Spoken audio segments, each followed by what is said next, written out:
Um, Hello, my name is Ashley Oliver. I am owner and proprietor of Oliver Comm Solutions. I've been in business since 2015. I am a cybersecurity consultant. I was a network engineer for a large portion of my life. I switched over to security in 2015 because I love it and think it's exciting. And I also believe in the motto to serve and protect, sort of my duty to do this work. And it also keeps you very busy, which is a good thing. This is my first professional blog post. I'm super excited about it, but please bear with me if it's not up to par. I don't have a history of public speaking. I do have a history of meeting with customers and business partners and clients when, like with a one-on-one meeting or something. But public speaking is going to be my next journey, and I'm excited about it. I think I'm ready. And I have found a topic to discuss for my first professional blog, I should say. It falls under physical security requirements. The topic is emanation security. Just let that resonate for a minute. Emanation security, isn't that cool? I want to start from the top down, and I'm thinking about Tempest. If you haven't heard of it, Tempest was a solution that the U.S. government came up with back when we had nuclear explosions going on, and they were trying to protect the electromagnetic devices from electromagnetic pulses caused by the nuclear explosions. So I did learn about a couple of countermeasures that fall under Tempest, I'm trying to think, to respond to Tempest attacks. The three that I learned about were Faraday cages, control zones, and white noise.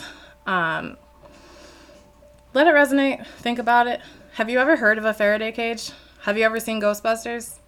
The new one with Kate McKinnon? Have you ever seen the part where she pulls up this little wire mesh cage and she's like, and a Faraday cage, when they're trying to, save the world from ghosts or something? I personally thought it was pretty cool that was in there, that someone knew enough about it to come up with that scene. And also Kate McKinnon is hilarious. How do you not listen to her when she speaks? She's so funny. But Faraday cages, so yes, they're a countermeasure against emanation attacks, and they do fall under the Tempest category. Faraday cage is a wired mesh cage. It's got a metal skin, and it prevents signals from entering or leaving. In the movie, the cage it's only this big, so I'm not sure what size ghost they were going to put in there. But real Faraday cages can be much larger. They can be an entire building, they can be a mobile room, or they can just be a small cage within a room. And the whole point is to keep that signal in and not let it out, not let anyone else in. A little background, Faraday cages were invented by Michael Faraday, who I understand is a pioneer in the electromagnetism field. Good for him. I think they're so cool. When I first learned about them, I was like, this is awesome that we have something that can do this and that can protect our signals in this way. I kind of wish I could put one around my entire house. Faraday cages, Tempest, physical security. Moving on to the next, white noise. White noise is a constant signal that's just constantly broadcasting, and it's a false signal. There are different types of white noise, but you want to be mindful that it's broadcasting false traffic at all times. Also, when you think about the fact that it masks and hides the presence of real emanations, it makes me think about people masking their emotions. I don't know why those two things come to my brain, but I am very good at taking super technical information and sort of transfiguring it into something that the general public can understand. And sort of intercept to help us better do our jobs and better protect and et cetera, whatever you're working on. White noise can be a signal from a different source. It can be a constant signal that's performing at a specific frequency. And it can be a random variable signal. Random variable signal means between two television stations or between two radio stations. And okay, on a side note, yesterday my dad and I were talking about gas.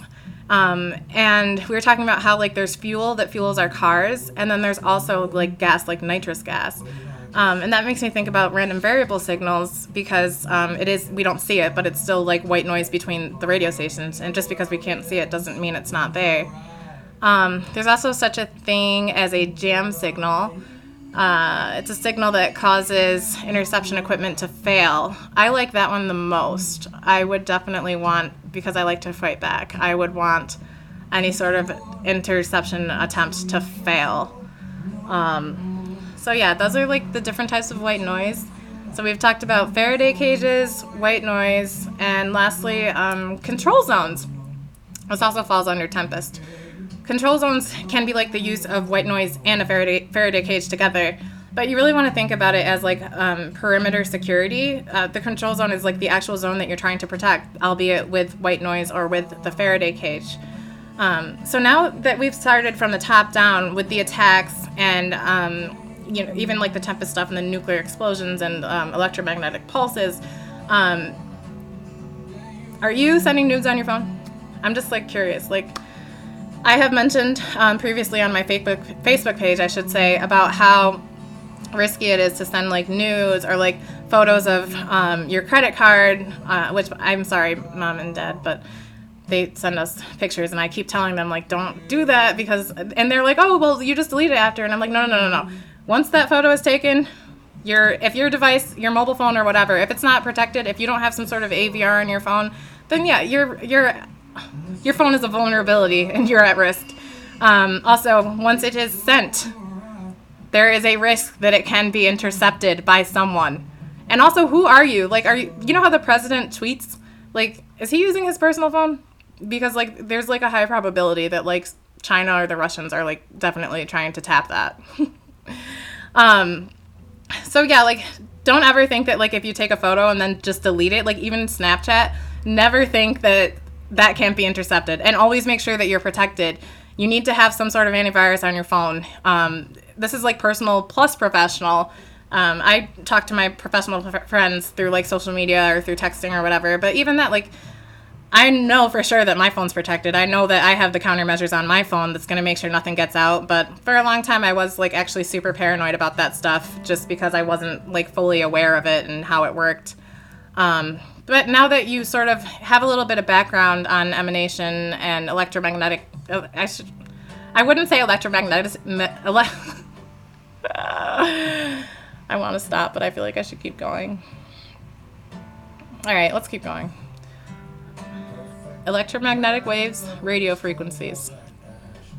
The two types of signals that are emitted from electromagnetic devices. What are the devices? All right, so I've already mentioned mobile phones. Okay. Think about your corporate environment. What do you got? You got wireless controllers, WAPs, wireless access points, your routers. That stuff is all has the potential risk of being hacked if it's not protected. But also something really interesting that I learned was about how hard drives and monitors can even be hacked through an emanation attack. Pardon my ignorance, but if you think about the OSI model and you start from the physical layer and you're thinking about bits and bytes and ones and zeros and cables and all that stuff, I always thought that stuff is like hard, so it's hardwired, so no one can get into it because it's all like, it's hard. But apparently hard drives and monitors, etc., do emit electromagnetic waves. So in my last job, I was thinking about how I saw so many IDFs.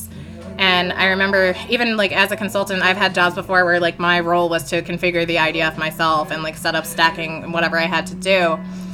But that stuff can be hacked too. Like, did you know that? I didn't know that.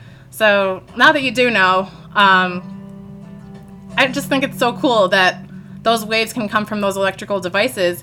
And even think, like, I read an article once about how like female doctors need to be careful if they like are pregnant and have their phone or pager near their belly too much, because it can mess up, I don't know, anything. I'm not a medical doctor, disclaimer, but something about it messing up the pregnancy. And I remember when I first read that like 4 years ago, I was just like, yeah, right, like that's ridiculous. But then I started to think a little bit more about signals and like even like thinking about how the sun like emits waves, or that's not the right word, but my point is I'm thinking about how like someone who is in the sun for too long could be at risk of cancer. So just think about it. Just let it resonate. Like, if you're a professional and you're watching this, like, if you want to know more about securing your corporate environment, definitely hit me up. I'm interested in talking about it. I want to discuss. I love coming up with solutions. I think it's fun. But also, if you're just an individual watching this, think a little bit about the phone thing that I told you about.